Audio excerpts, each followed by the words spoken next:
you had to sleep in, say, a lean-to like this, and obviously this one isn't all that great, not exactly waterproof, you know, I guess a little bit of wind breakage here, but what would you sleep in? I see a lot of dudes posting Gucci knives, you know, guns, the latest sexy toy, you know, a new red dot or a, you know, an LPVO or something like that. But what do you sleep in?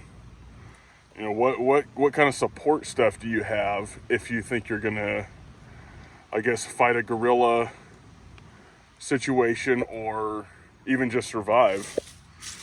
You know, what do you get to sleep in? I got this. This is just the Tennier Industries sleep system, the Gore-Tex bivy. And I didn't even get the full kit, but I got this for like 45 bucks from some chick local that just got out of the military. And I guess this is just some old crap that she had. But I've slept a little bit in this. Haven't got to trot it out a whole lot, but it's pretty comfortable. You definitely want to have a rollout ground pad, which isn't here right now, but I have one. But I wanted to get this out just for the purpose of this video and ask the other dudes in the outdoor survivalist guerrilla Minuteman community, what are you going to sleep in? Have you thought about that? Because they're, you know, you get down to 30 degrees and you're going to have a rough night even in this. This is not going to be super comfortable. And maybe you aren't able to have a fire, but you need to have something that's going to break the wind. You need to have something that's going to keep moisture off of you. So as far as getting in and out of this thing, and you can snap this over for better moisture protection, but it isn't as easy to pull open. You definitely, if you plan on trying to get up out of this thing quick, you don't want to have that snapped. But you know, if you're sleeping and you heard gunshots or something, you can pull this thing open pretty far. It's a little, and maybe this one's aged a bit, so it's not quite as easy to close, but it's not terrible. You can get a pretty straight pull, as long as you don't get the freaking extra material around it up in the zipper. But it'll zip up pretty good. It's not terrible. My preferred method is to do the actual insulation and then do the bivy. But if you need to get out of it, you know, in a hot situation, you can get out of it pretty quick, and that's one of the things I like about it. But just the good rainproofing of it, as far as being a Gore-Tex bag, I think is the biggest benefit of the military sleep systems right now. So obviously this is a Gay CU print one, and I'll probably end up buying more of these, even if it's just the bivy, because I mean, even if you got like a cheap Walmart Ozark trail you can fit in that doesn't snap in, you could still have some insulation, and the bivy is going to be great for wind and water. So you could go pretty cheap on that. Like I said, it's Tennier Industries, if you can read that, and you can get the ACU ones cheaper than you can get the other ones to get them used. Just try to, you know, if you're on Amazon or something, order the order the top tier ones, so you're not having to patch holes or something, because that may, you know, if you're having to patch holes and don't really have let's say a kit to patch it properly, it's probably not going to be as rain and waterproof and windproof as you want it to be. But if you get a good one, they'll serve you good, and you can sleep most of the year in just the bivy.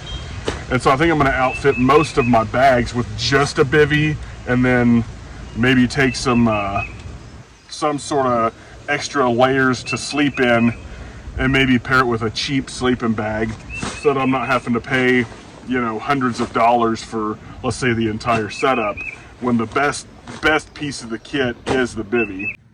My camera died, so I'm going to finish this up.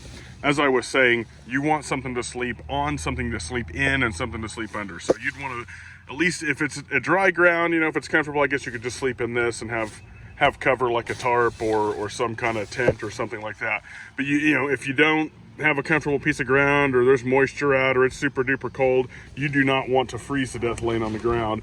And so you're going to want to create some sort of platform or a mattress out of grass, or even debris you could put in some trash bags. I always put trash bags in my ruck, so you could just put whatever kind of debris, even if it was slightly wet, you still wouldn't be touching the water.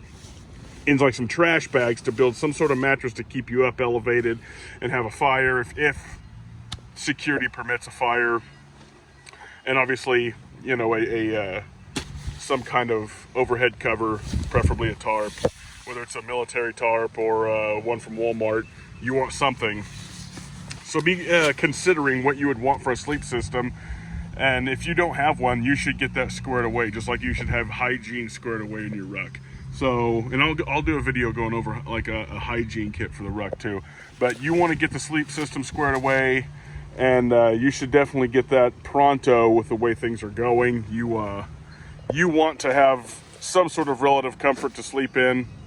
And it doesn't have to be a Gucci sleep system or anything like that. You just want to make preparations and make sure that it's something that you can carry. That's another thing. It can't just be unheard of heavy, you know, as far as you don't want something that's like 8 pounds or anything stupid like that. You want to keep it light. Even if you just bought a bivvy and a cheap Walmart Ozark Trail bag to go inside of it, that's better than nothing, and some sort of overhead cover or a tent. So just finishing up on that. Consider that. Let me know what your thoughts are in the comments, and maybe even make a video response if you want, telling me how wrong I am or what your sleep kit is. Thanks for watching.